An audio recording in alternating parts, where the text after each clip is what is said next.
Hello friends, Kerala PSC in class റൂമിൻ്റെ അടുത്തൊരു എപ്പിസോഡിലോട്ട് എല്ലാവർക്കും സ്വാഗതം.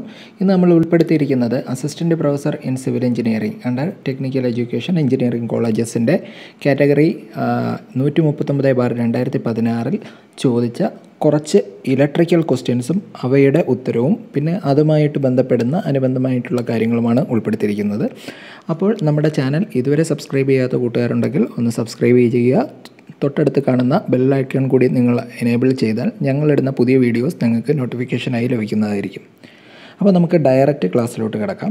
First question, direction of dynamically induced EMF can be found by. അന്നേരം ഡൈനാമിക്കലി ഇൻഡ്യൂസ്ഡ് EMF എങ്ങനെ അതിൻ്റെ ഡയറക്ഷൻ നമ്മൾ ഏത് റൂള് വെച്ചാണ് കണ്ടുപിടിക്കുന്നത് എന്നാണ് ചോദിച്ചിരിക്കുന്നത്. മാക്സ്വെൽസ് കോർക്ക് റൂൾ സ്ക്രൂ റൂളുണ്ട്, ഫ്ലെമിങ്സ് റൈറ്റ് ഹാൻഡ് റൂളുണ്ട്, ഫ്ലെമിങ്സ് ലെഫ്റ്റ് ഹാൻഡ് റൂളുണ്ട്, കൂളോംസ് ലോ ഉണ്ട്. അന്നേരം ഓരോന്നും നമുക്ക് എന്താണെന്ന് നോക്കാം. സോ ഇതുമായിട്ട് നിങ്ങൾ മെയിനായിട്ടും അറിഞ്ഞിരിക്കേണ്ട രണ്ട് കാര്യങ്ങളാണ്. ഫ്ലെമിങ്സ് ലെഫ്റ്റ് ഹാൻഡ് റൂൾ എന്താണ്, ഫ്ലെമിങ്സ് റൈറ്റ് ഹാൻഡ് റൂൾ എന്താണെന്ന്. ആ ഫിഗറിൽ നിങ്ങൾ കാണുന്നുണ്ട്, ഒന്ന് ലെഫ്റ്റ് ഹാൻഡും ഒന്ന് റൈറ്റ് ഹാൻഡുമാണ്. അന്നേരം ഇതിൽ ഫ്ലെമിങ്സ് ലെഫ്റ്റ് ഹാൻഡ് റൂൾ എന്ന് പറയുന്നത് ഇലക്ട്രിക്കൽ മോട്ടറിന് വേണ്ടിയിട്ടാണ് യൂസ് ചെയ്യുന്നത്. എന്തിനു വേണ്ടിയിട്ടാണ്? ഇലക്ട്രിക്കൽ മോട്ടറിൽ ഉപയോഗിച്ചിരിക്കുന്നത് ഏതാണ്? ഫ്ലെമിങ്സ് ലെഫ്റ്റ് ഹാൻഡ് റൂളാണ്. പക്ഷേ ഇലക്ട്രിക്കൽ ജനറേറ്ററിലാകുമ്പോഴത്തേക്കും ഫ്ലെമിങ്സ് റൈറ്റ് ഹാൻഡ് റൂളാണ് ഉപയോഗിക്കുന്നത്. അന്നേരം Fleming's left hand rule is used for electrical motors while Fleming's right hand rule is used for electrical generators. തിരിഞ്ഞു പോയത്.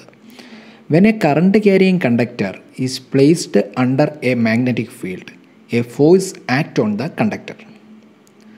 The direction of this force can be identified using Fleming's left hand rule. അന്നേരം Fleming's left hand rule എന്തിനു വേണ്ടിയിട്ടാണ് use ചെയ്യുന്നത്? Direction of force കണ്ടുപിടിക്കാൻ. കണ്ടോ, അതിനകത്ത് ഫോഴ്സാണ് left handle തമ്പിൽ വരുന്നത്. അന്നേരം ഡയറക്ഷൻ ഓഫ് ഫോഴ്സ് കണ്ടുപിടിക്കാൻ വേണ്ടിയിട്ടാണ് നമ്മൾ ഇത് യൂസ് ചെയ്യുന്നത്, Fleming's left hand rule use ചെയ്യുന്നത്. അതേപോലെ if a moving conductor is brought under magnetic field, the electric current will be induced in that conductor. The direction of induced current can be found using Fleming's right hand rule. അന്നേരം Fleming's right hand rule use ചെയ്യുന്ന എവിടെയാണ്? Electric ജനറേറ്ററിലാണ്. അതെന്തിനു വേണ്ടിയിട്ട് ആണ് use ചെയ്യുന്നത്? Induced current കണ്ടുപിടിക്കാൻ വേണ്ടിയിട്ടാണ്.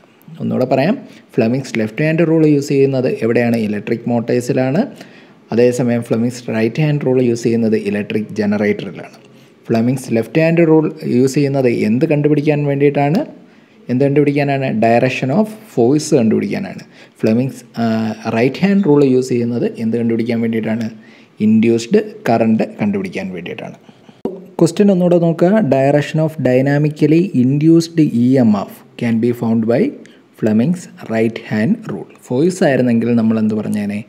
Fleming's left hand rule പറഞ്ഞേനെ. Okay. അന്നേരം ഇൻഡ്യൂസ്ഡ് EMF കണ്ടുപിടിക്കാൻ വേണ്ടിയിട്ട് നമ്മൾ യൂസ് ചെയ്യുന്നത് ഏതാണ്? Fleming's right hand rule. ഇനി അടുത്ത കൂളോംസ് ലോ. കൂളോംസ് ലോ എന്തിനു വേണ്ടിയിട്ടാണ് യൂസ് ചെയ്യുന്നത്? Coulomb's law is used to find the repulsive force acting between two electric charges. രണ്ട് ഇലക്ട്രിക് ചാർജസിന് ഇടയിലുള്ള റിപ്പൽസീവ് ഫോഴ്സ് കണ്ടുപിടിക്കാൻ വേണ്ടിയിട്ടാണ് കൂളോംസ് ലോ യൂസ് ചെയ്യുന്നത്. കൂളോംസ് ലോയുടെ ഇക്വേഷൻ ഒക്കെ അറിയാമല്ലോ. F is equal to 1/4πε0 Q1 Q2/R². അടുത്തത് മാക്സ്വെൽസ് ക്രോക്ക് സ്ക്രൂ റൂളാണ്. അത് യൂസ് ചെയ്യുന്നതെന്ന് വെച്ച് കഴിഞ്ഞാൽ direction of magnetic field around a straight carrying conductor കണ്ടുപിടിക്കാൻ വേണ്ടിയിട്ടാണ്. അന്നേരം എന്തിനു വേണ്ടിയിട്ടാണ് Maxwell's cork screw rule use ചെയ്യുന്നത്? It is used to determine the direction of magnetic field around a straight current carrying conductor. Okay, അതാണ് ഈ 4 options. അടുത്ത question നമുക്ക് നോക്കാം. Form factor of a sinusoidally varying alternating current is. ഒരു സൈനുസോയിഡലി varying ആൾട്ടർനേറ്റിംഗ് കറണ്ടിൻ്റെ ഫോം ഫാക്ടറിൻ്റെ വാല്യൂ എന്ന് പറയുന്നത് 1.11 ആണ്. അന്നേരം form factor of sinusoidally varying alternating current is 1.11. അപ്പോൾ നമുക്ക് ഫോം ഫാക്ടർ എന്താണെന്ന് നോക്കാം. ഫോം ഫാക്ടർ എന്ന് പറയുന്നത് ഒരു AC വേവ് ഫോമിൻ്റെ ഫോം ഫാക്ടർ ഇരിക്കട്ടെ. ഫോം ഫാക്ടർ ഒരു AC വേവ് ഫോമിൻ്റെ അല്ലെങ്കിൽ ഒരു സിഗ്നലിൻ്റെ ഏതെങ്കിലും സിഗ്നൽ ആയിക്കോട്ടെ. ഫോം ഫാക്ടർ എന്ന് പറയുന്നത് it is the ratio of RMS value to average value. RMS വാല്യൂവിൻ്റെയും ആവറേജ് വാല്യൂവിൻ്റെയും കൂടെ റേഷ്യോ ആണ് ഫോം ഫാക്ടർ എന്ന് പറയുന്നത്. അന്നേരം ഒരു AC യുടെ കേസിലാകുമ്പോഴത്തേക്കും IRMS എന്ന് പറയുന്നത് Im/√2ഉം ഐ ആവറേജ് എന്ന് പറയുന്നത് 2Im/πയുമാണ്. അന്നേരം നമുക്ക് എഴുതാം IRMS divided by I average is equal to Im/√2 divided by 2Im/π എന്ന് എഴുതാം, വിച്ച് ഈസ് ഈക്വൽ ടു 1.11 എന്ന് കിട്ടും.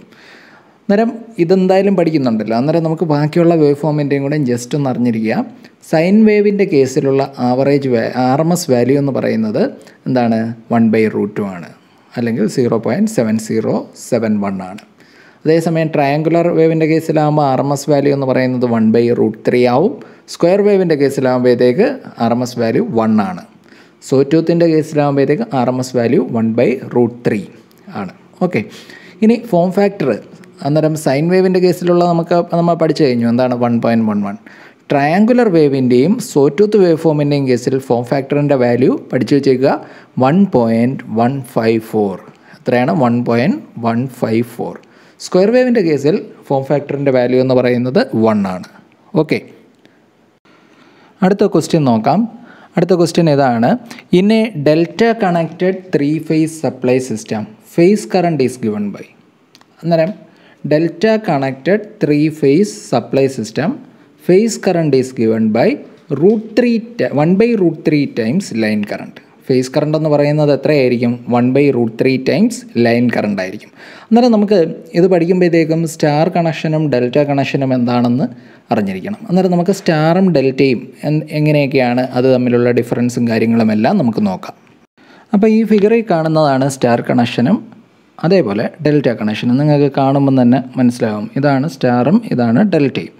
അന്നേരം ഇതിൻ്റെ രണ്ടിൻ്റെയും ബേസിക് ഡെഫിനേഷൻ നമുക്ക് നോക്കാം. സ്റ്റാർ കണക്ഷൻ എന്ന് വെച്ച് കഴിഞ്ഞാൽ the terminals of 3 branches are connected to a common point. കണ്ടോ, 3 ബ്രാഞ്ചിൻ്റെ ടെർമിനൽസ് ഒരു കോമൺ പോയിൻറ്റിലാണ് കണക്ട് ചെയ്തിരിക്കുന്നത്. The network formed is known as star connection. അന്നേരം ഇങ്ങനെ ഫോം ചെയ്യുന്ന നെറ്റ്വർക്കിനെയാണ് നമ്മൾ സ്റ്റാർ കണക്ഷൻ എന്ന് പറയുന്നത്. അതേസമയം ഡെൽറ്റ കണക്ഷനിലാവുമ്പം the 3 branches of network are connected in such a way that it forms a closed loop known as delta connection.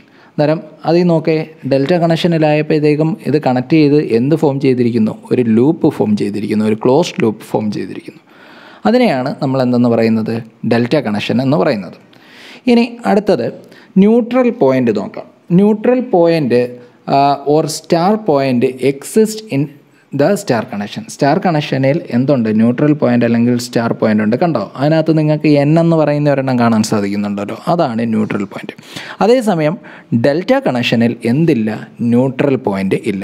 അന്നേരം ഇതൊരു ക്വസ്റ്റ്യനായിട്ട് വേണമെങ്കിൽ ചോദിക്കാം, in which connection neutral point exist എന്ന് ചോദിക്കാം. അന്നേരം സ്റ്റാർ കാണും, ഡെൽറ്റ കാണും, സ്റ്റാറും ഡെൽറ്റയും കാണും, പിന്നെ വേറെ എന്തെങ്കിലും ഒരു ഓപ്ഷനും കൂടെ തരും.